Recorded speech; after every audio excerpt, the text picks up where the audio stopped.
how exactly did an F-15E Strike Eagle get hit while flying a routine mission? Just one of the nearly 13,000 combat sorties flown by the US military. However, it was on this day that Iranian forces successfully targeted an American jet with a Russian-made missile. But there's one strict code in the US military that overrides everything else.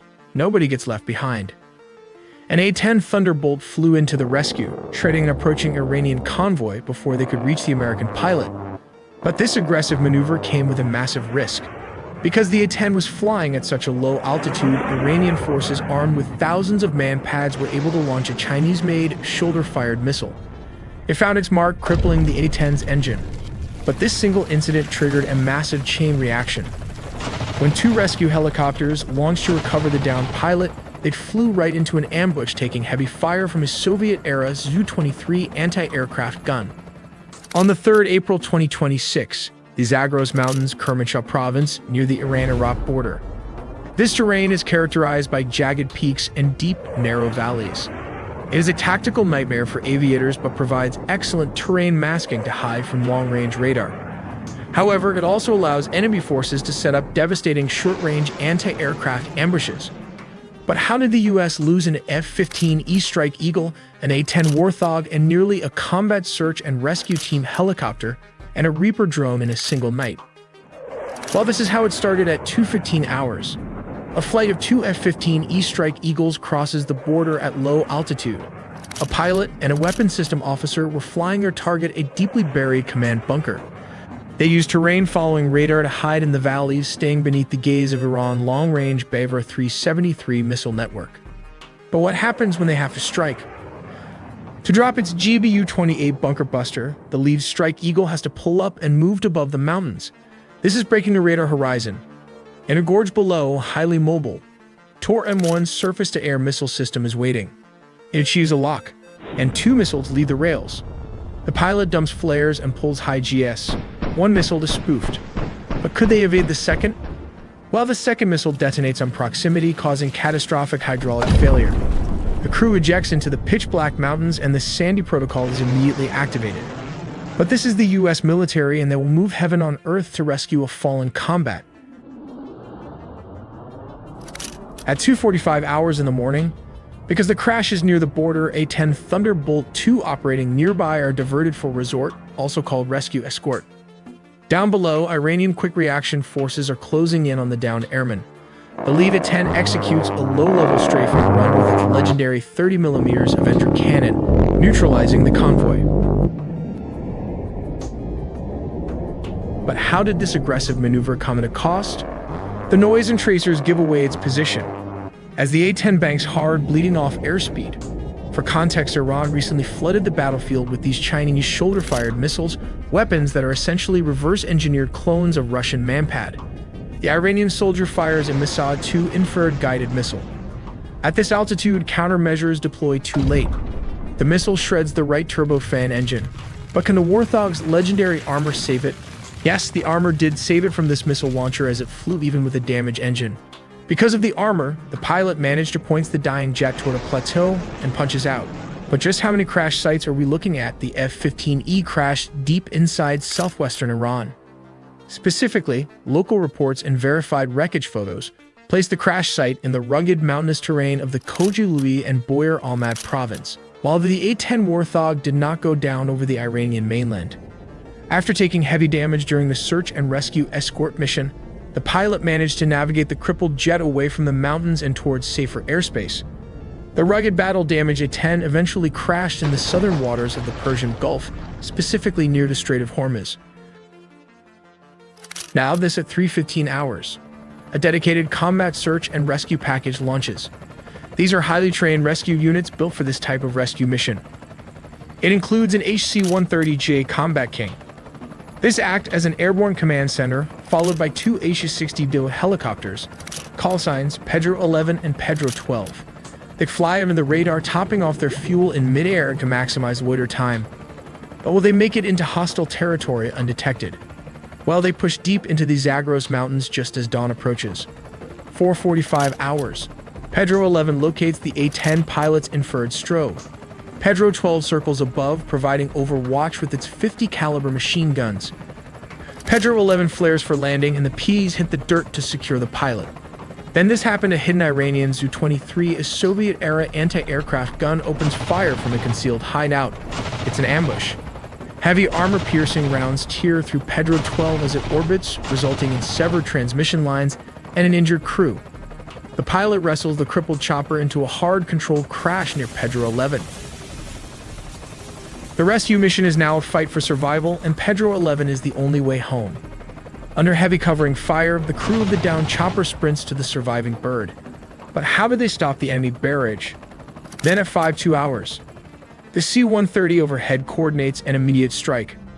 Two F-35 stealth fighter jet loitering high above in stealth overwatch drop precision munitions, silencing the anti-aircraft gun. With the A-10 pilot, the PJ, and the crash chopper's crew crammed inside, Pedro 11 is maxed out on weight. But how do you fly an overloaded helicopter escape the Zagros mountain? This is how they do it. Pulling maximum power, the engines screaming, they barely clear the tree line and dive back into the valleys, racing for the border. By 5:30 in the morning, Pedro 11 crossed back into Iraqi airspace. Battered, overloaded, but alive.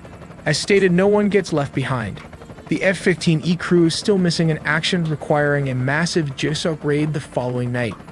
Oh wait, an F-35 was also hit during one of its mission sorties. To properly analyze this incident, you need to understand that there are two distinct types of missiles: radar-guided and heat-seeking.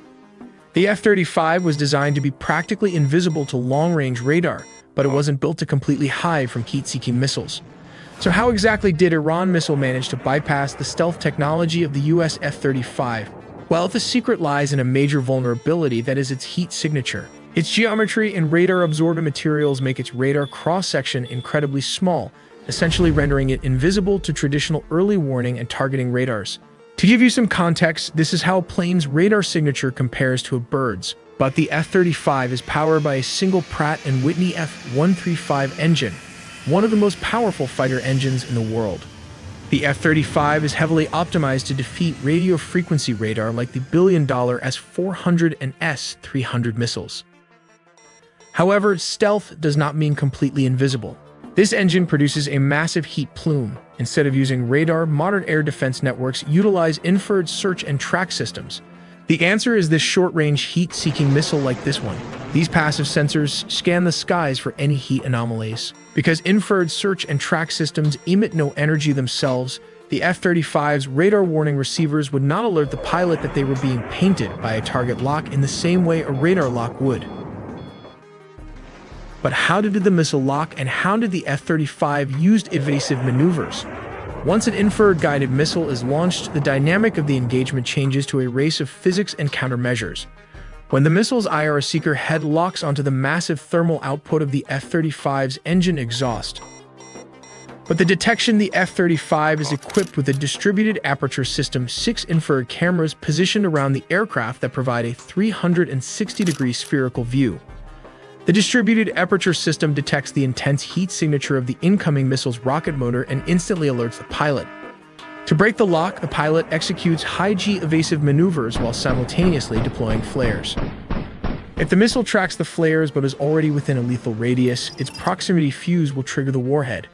The resulting shrapnel and shockwave can cause significant damage to the aircraft's control surfaces, stealth coating, or internal systems without scoring a catastrophic direct hit, which perfectly aligns with reports of the F-35 sustaining damage but safely executing an emergency landing.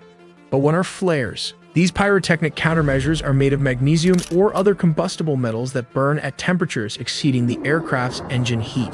The goal of the flares is to overwhelm or confuse the missile's IR seeker, forcing it to chase the decoy heat sources instead of the jet.